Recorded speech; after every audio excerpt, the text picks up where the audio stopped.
Investigate करने मुझे समझ में आया कि कोक स्टूडियो एक्चुअली प्रोड्यूस कैसे होता है और कोका कोला कंपनी का क्या किरदार है इसमें, क्योंकि ये पूरा मसला लेकर के मैं गया कोका कोला कंपनी के पास, उनके लाहौर के दफ्तर में। उनके स्पोक्स पर्सन उस वक्त जो पिछले आपने जिक्र किया फ़हद कादिर का, मैंने पूरा वाक़या उनको सुनाया तो उन्होंने कहा कि देखो मेरा तो इससे कोई वास्ता नहीं है, मैं तो चौथी पार्टी हूँ इसकी। तो कमीशन इससे मुझे समझ में आया कि Coke Studio actually does not belong to Coca Cola in the strictest sense of the word. Coke Studio एक प्रोडक्शन, आप राफे महमूद को अगर प्रोड्यूसर के तौर पर लाया गया तो राफे महमूद की कंपनी होगी एबीसी प्रोडक्शंस, उस कंपनी से कोका कोला कंपनी मुआहिदा करेगी, उस मुआहिदे के तहत कोका कोला कंपनी पैसे देगी और आपसे कोका कोला कंपनी खरीदेगी जो आप बना रहे हैं। लायबिलिटी सारी आपकी है। अगर आपके सेट पर किसी बच्चे से चाइल्ड लेबर करवाया जा रहा है, जो कि चंद एक मौकों पर हुआ है कोका कोला में, तो पाकिस्तान में चूंकि इनफॉर्मल अरेंजमेंट होता है तो कोई पूछता थोड़ी इन चीजों। आपके सेट पे कोई सेक्सुअल हरासमेंट हुई है, आपके सेट पे कोई वर्क प्लेस हरासमेंट हुई है, कोई आग लगी, जिसके ये सारे इल्जामात हुए जो मुख्तलिफ लोगों ने मुख्तलिफ मौके पर कही हैं चीजें, उसकी जिम्मेदारी कोका कोला कंपनी पर आयद नहीं होती, उसकी जिम्मेदारी आप पर आयद होती है। तो यही हुआ उस जमाने में।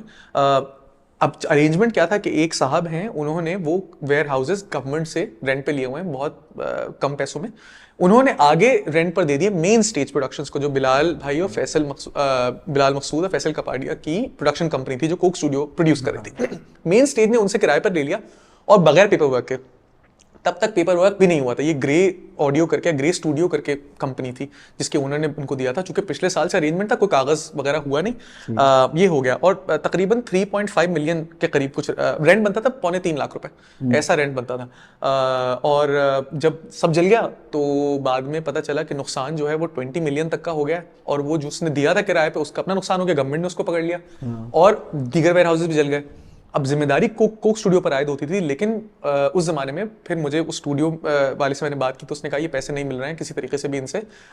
मैंने अप्रोच किया बिलाल भाई को, फैसल भाई को, बाद में पता चला ये कि they signed an NDA, a non disclosure agreement with the company that they had rented the studio from, paying them, if I'm not wrong, an amount of 3.5 million rupees as the full and final payment of whatever happened। और ये कि भाई अब तुम इस बारे में तुम बात नहीं करोगे, 1 रुपया हमसे और नहीं मांगोगे। इस पूरे प्रोसेस को समझने में जितनी सारी पार्टीज इन्वॉल्व थी, इंडिविजुअल्स का नुकसान हुआ, गवर्नमेंट का नुकसान, मुझे एहसास ये हुआ कि पाकिस्तान में ये काम होता किस तरह, ये this is not unique to Coke Studio. वहां पर मुमकिन है कि इनाम घर का सेट लगा होता है और उसमें आग लग जाती, लेकिन इससे आपको ये समझ में आता है कि पाकिस्तान में जब ये सारे काम जो हम एक फिनिश्ड प्रोडक्ट इस तरह की देखते हैं, उसके पीछे बिहाइंड द सीन्स, बिकॉज हमारे मुल्क में काम इसी तरह होता है, ये सारे अवामिल होते हैं। तो कोक स्टूडियो में 10-12 साल जितने अरसा हो गया, इसमें बेतहाशा इस तरह की कहानियां आपको सुनने को मिलेंगी। इसमें कुछ ना कुछ हो गया जो कि बहुत नॉर्मल है, but it's also present in this very fine product called Coke studio.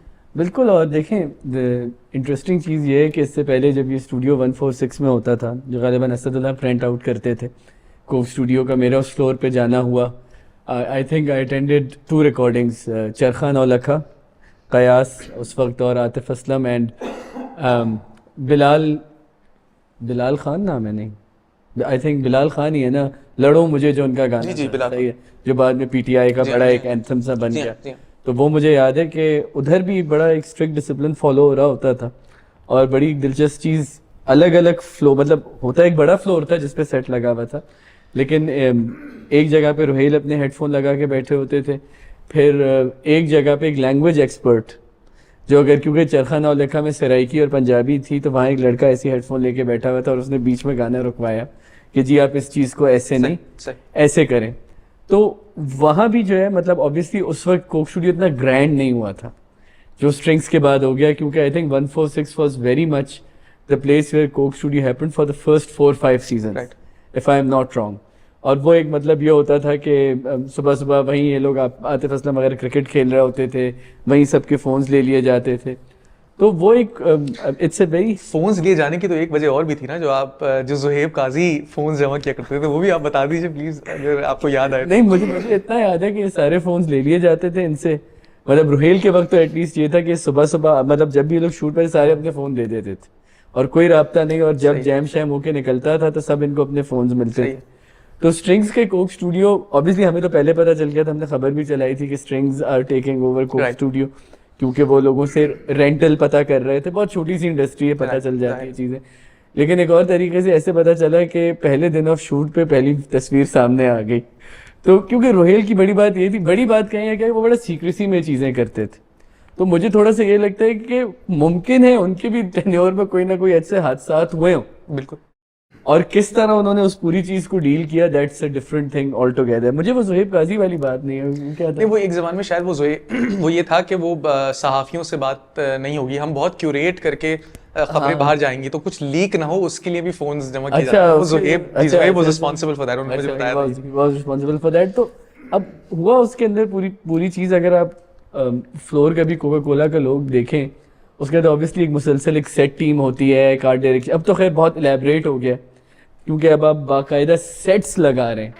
पहले आप एक स्टूडियो में अपने म्यूजिशियंस को पोजीशन करते थे, पीछे ग्राफिक्स की बहुत थोड़ी कुछ दीवारों पे सेट्स कर दिए, कहीं प्रॉप्स कर दिए, जैसे स्ट्रिंग्स के टाइम पे एक वो लाइब्रेरी जैसी फील आ गई थी, कुछ कुर्सियां आ गई थी, ठीक है ना। Although Mannu is the only one who always sat on the chair through out the entire season. तो मुझे ये लगता है